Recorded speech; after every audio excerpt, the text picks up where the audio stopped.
themselves shouldn't be involved in the tarot and astrology. You were asking about, some more that will help children. I'm pretty much convinced that not only should kids be allowed to work with their hands, both in painting or pottery or gardening, they should be exposed to animals as much as possible. We mentioned nature, but I included in that also being exposed to animals and their intelligence. And I would also highly emphasize instruments, musical instruments. If I had my way, every child would at least dabble in it. So at least if the ones who are really not interested in it, they could obviously do something else or technical or whatever.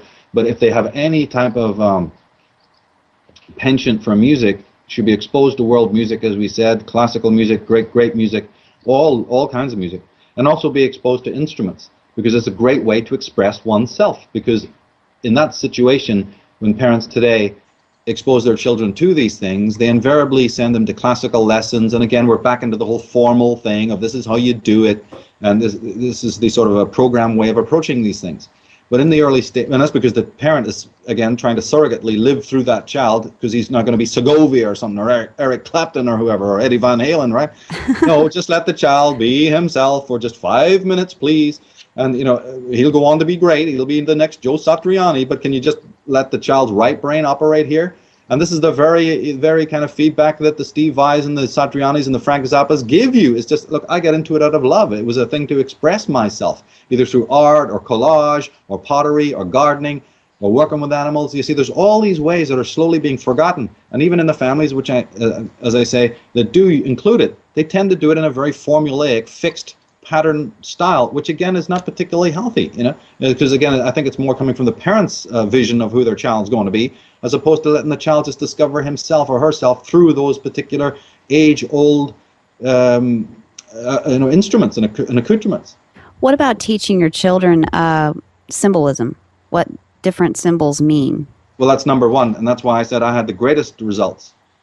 Because remember, not every child likes music, not every child likes gardening and all, but I found that one universal sort of interest that covers almost every child without fail is this symbolism, because symbolism is a sort of a ubiquitous general subject that an individual child will find use for regardless of what they later on want to specialize in. In the class that I actually taught on symbolism, one of the kids would the way he was talking, he was going to make the next Stephen King. I could tell he was a black kid, and he came from a totally working class family, very much a ghetto thing, and instead of getting into the gangs, this kid had an imagination you could not believe. And I'm telling you, if he had continued on with some of the stories that he was telling about his ideas, that kid could have been the next Clive Barker. I mean, already he wouldn't have had a problem about career or anything like that, because he had an incredibly vivid imagination. And this is just one example. I'm telling you, there was lots of other kids who had exactly the same kind of mentality. And when you teach them symbolism, that becomes applicable in lots of other areas. They go into design, they go into movies, they go into technology, they go into computers, they go into music. Whatever field of people go into, you're going to come up against those universals: number, symbolism, sound, shape, these kinds of things. So yeah, absolutely. Even advertising, people go into advertising. It's very important for that, movie making, you name it. There's Very a lot of cool. fields in which the symbolism will be very, very needed, because these are, again, bringing out the personal characteristics of the child. They're allowing the child to sort of inhabit those particular interests. You see, those interests bring out the true nature of the child. Yeah, instead of making them use the rest of the world as some sort of security blanket, instead they're focusing on their true self, and they don't need the rest of the world's approval as a security blanket. Yeah, remember we were talking earlier about the way the Big Brother co-opts the idea that the brain needs stimulus and then they overdo it? Mm-hmm. When the person has become addicted to the overstimulation of the world and the gadgetry of the world, not that the individual gadgets are wrong, but this compulsive obsessiveness with these gadgets, then that shuts down this organic, selfhood and this sort of expression within. When you bring up the child to do what we're talking about, the child is far less turned on by that external stimuli. In other words, in psychological terms, they become less outer-directed, more inner-directed. So that even when the world throws all of this external miasma at the child, it resists it. This is how my brother, for instance, brings up his child.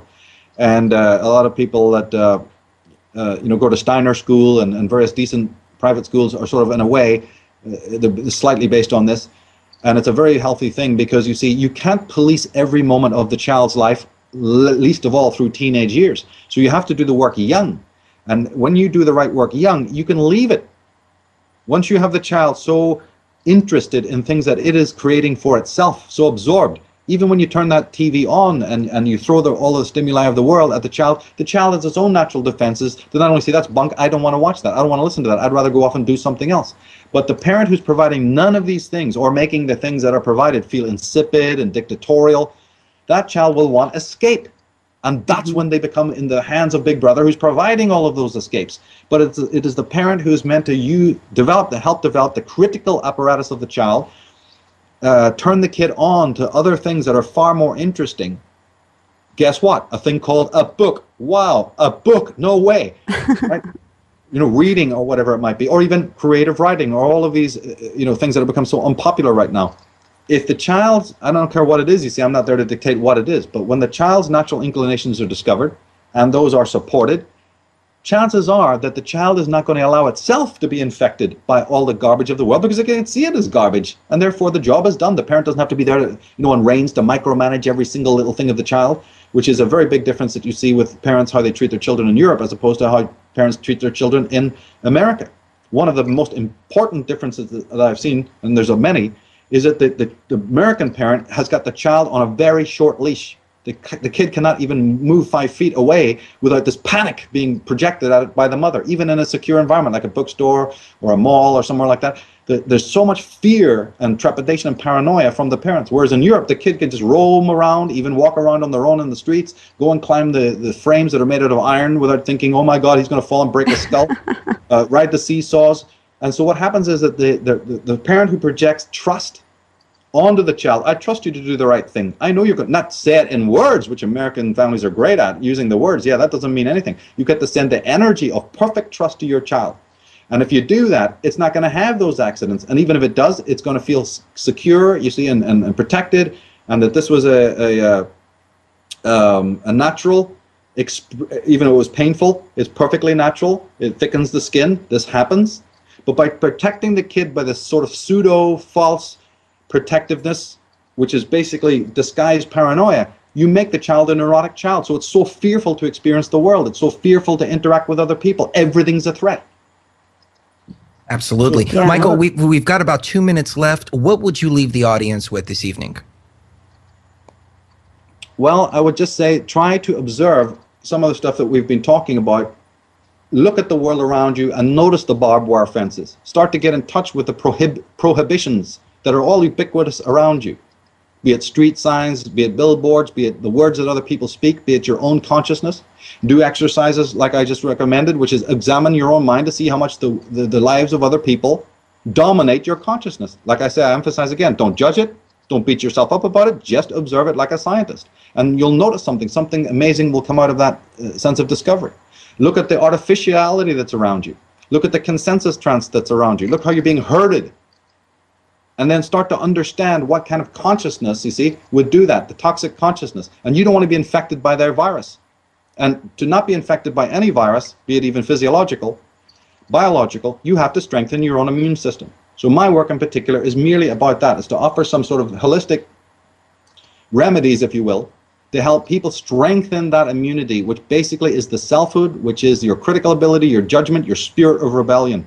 Until those things are installed within the psyche, you can do all the political and economic change that you want, and it will have no power at all, because your controllers are psychologically empowered far more. They know about the nature and the dynamics of consciousness. And the person who walks into that field with all the well-meaningness and humanity and compassion and love, and they're missing the ingredient of intelligence, of knowledge, of know thyself. That is the key thing.